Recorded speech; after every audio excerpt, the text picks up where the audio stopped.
नमस्कार मंडळी, मी प्रतिभा. तर काल आपण भडंग बनवायला सुरुवात केली होती.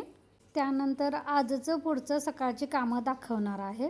पूर्ण रेसिपी नाही दाखवलेली, पण माझ्या रोजच्या कामातून मी कसं मॅनेज करते ही अशी कामं ते दाखवणार आहे. तर आजचा व्लॉग शेवटपर्यंत नक्की बघा.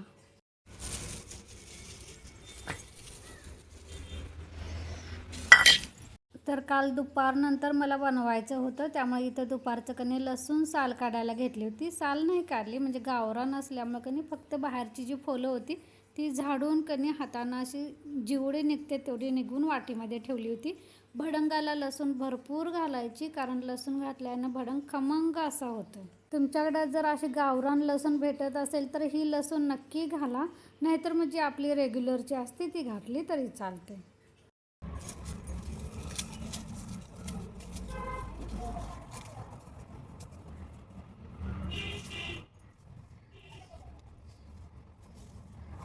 मिळालं घराला एवढा आणला कार्बन बसला. कडक होती बाई माती बाई आता धूळ वारं काय कमी आहे होय?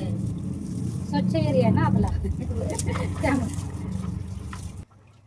पांढरे डागच कसं पडते बाई मावा म्हणा. पाण्यात तोड राहू दे कशाला आणि पाणी त्यानं शोषून घेतलं म्हणजे फोडणीत उडल. जरा उन्हात ठेवा. म्हणजे मारायचं ते म्हणतो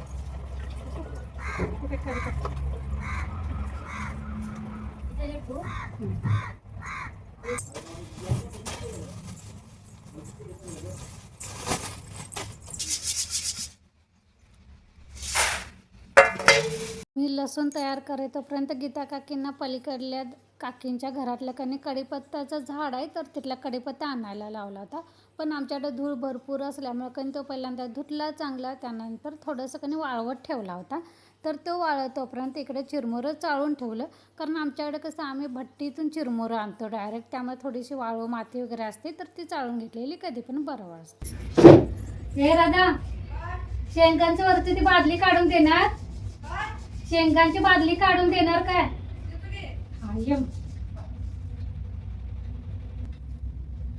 आता कणी त्या बादलीत मोठ्या जरा जड लागते का बघा अगोदर. काय काढायला शेंगा येतात भुईमुगाची. कुठले हे काही बघ की जरा हलव. नाही त्यात नाही त्यात हजर लागते. थांब सावकाश थांब, तसं उघडं आहे ना ह्यात आहे. त्यात मी शेंगदाणे घालणार होते, तर इथे माझ्याकडे ह्या शेंगदाण्याला कणी फुल प्रगती असं म्हणतात. हे चवीला कणी शेंगदाणे चांगले असतात, म्हणजे चांगले लागतात. तुम्ही कलर बघा, पांढरे जे शेंगदाणे असतात त्याला फुल प्रगती म्हणतात. तर हे मला मैत्रिणीने तिच्या शेतातल्या दिल्या होत्या. कधीतरी असं तशाच फक्त खायला गुळ शेंगा चांगल्या लागतात म्हणून. तर माझ्याकडले शेंगदाणे संपले होते, विकतचे आणलेले. तर म्हटलं ह्या शेंगा फोडून हेच दाणे आपण भडंगामध्ये टाकून घ्यायचे. काल सकाळी मी आलतो इकडचे मग त्याच्यामुळे साड्या घरात राहिल्या. असं हे आवरलं असलं तर लिपायचं त्याच्यावर तुम्ही म्हणलं आम्ही गेला फुल प्रगती शेंगाव्या चवीला चांगली.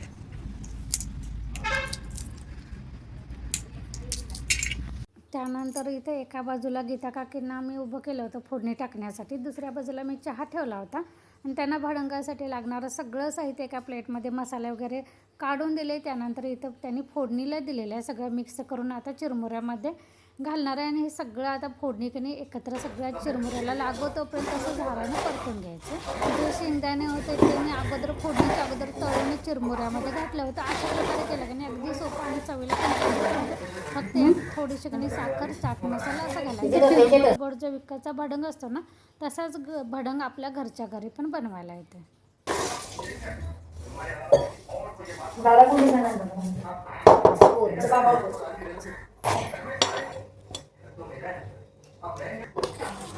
तर इथं आता दुसऱ्या दिवशीची सकाळ आहे. भडंग गार झाल्यानंतर प्लॅस्टिकच्या कॅरीबॅगमध्ये भरून ठेवला होता. इथं मी जगदाळ्याची आमटी फोडणीला दिलेले आणि माझ्याकडे भाजीला काही शिल्लक नव्हतं, त्यामुळे मुगाची डाळ होती. थोडीशी मुगाची डाळ म्हटलं भिजत घालायचा आणि कांदा टोमॅटो घालून अशी मस्त चरचरीत मुगाची डाळ केली की नाही ती पण छान लागते. तर तीच आज मी बनवायचं ठरवलं. माझ्या तर कणी कांदा चिरताना इतकं डोळ्यातून पाणी तर डोळं असं चुरचुरायला चालू होते. मला कांदा अजिबात सहन होत नाही. तर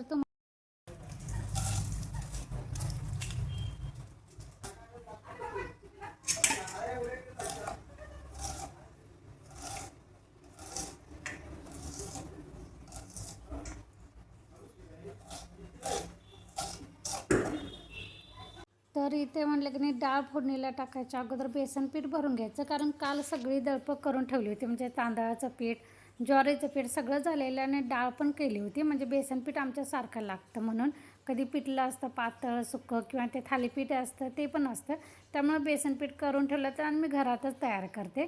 तर ते कधी गरम असल्यामुळे गिरणीतच ठेवलं होतं आणि संध्याकाळचं माझं बाकीची कामं पण आवरायची गडबड होती, त्यामुळे कधी हे मी काढलंच नव्हतं. तर आज म्हटलं की ते तसंच राहून जाईल म्हणून बर्नीमध्ये भरून ठेवायचं म्हटलं. पण ते जास्त होतं, कारण मी 1 किलो हरभरा डाळ आणलेली आणि ती सगळीच दळून घेतली होती. म्हणून ती बर्नी पण थोडीशी अशी खराब वाटत होती. मग स्टीलचा डबा शिल्लक होता, तर त्यामध्ये सगळं पीठ भरून घेतलं आणि गिरणीचा हा डबा आणि बर्नी म्हटलं घासून ठेवायची.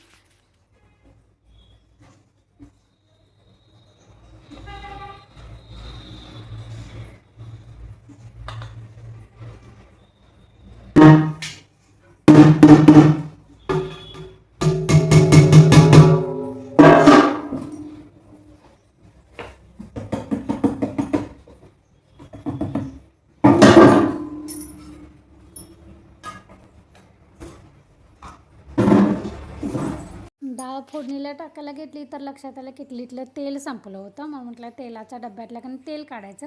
कधी पण मी तुम्हाला थोडंसं कणी टिप्स देते. तेल काढताना कणी तेलाचं जे वरच्या डब्याचं जे टोपण असते ना, तर बरोबर त्या टोपणाच्या उलट्या बाजूला कणी भांडं पकडायचं, त्या बाजूनं तेल काढायचं नाही, नाहीतर मग ते तेलाला असं बुडबुडं येतात बघा, तसं येतं आणि तेल कणी नंतर भांडं जरी काढलं तरी तेल कणी खाली सांडते. आणि तुम्ही बघितलं असेल मी आडवा डबा केला तरी ते कणी पडलं नव्हतं. त्यामुळे अशा पद्धतीनं तेल कधी पण काढून घ्यायचं. तर तेल काढलं, ते किटलीमध्ये ओतून घेतलं आणि त्या डब्यामध्ये नंतर मी चपातीला जे पीठ मळलं होतं कणी ते त्या मी भांड्यामध्ये ठेवलं. म्हणजे थोडंसं कणी ते तेल पण मात्र होत नाही आणि चपातीला पीठ मळताना थोडंसं तेल लावायलाच लागतं, तर त्यात ते पुरून राहतं. तर इथं डाळ पण भिजली होती. चला तर फोडणीला टाकूया.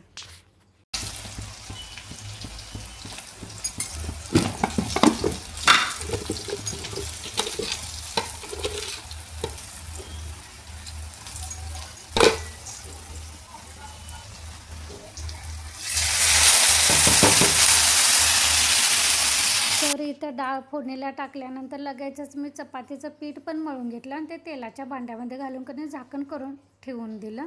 आणि इथं आता भांडी घासायला घेतलेली आहेत, म्हणजे गिरणीचा डबा, बरणी, चपातीचं पीठ, चहाची वगैरे पण भांडी बेसिनमध्ये पडली होती. म्हटलं ती लगेचच की नाही आवरायला घ्यायच्या. चपात्या काय आता लगेच करायचं नव्हतं, थोड्या वेळानं करणार होते, त्यामुळे म्हटलं ही बाकीची कामं आवरून घ्यायची. असं रोजचं साधं आयुष्य आहे आमचं ताईनं. तरी पण मला हे छोट्या छोट्या कणी गोष्टी तुमच्यासोबत शेअर करायला आवडतात, म्हणून मी ह्या व्लॉगमध्ये दाखवते. तर माझी रोजची कामं, जी माझी जेवणाची सोडून इतर कामं मी कशी मॅनेज करते हे दाखवलेलं आहे. तुम्हाला व्लॉग आवडला तर लाईक, शेअर आणि सबस्क्राईब नक्की करा.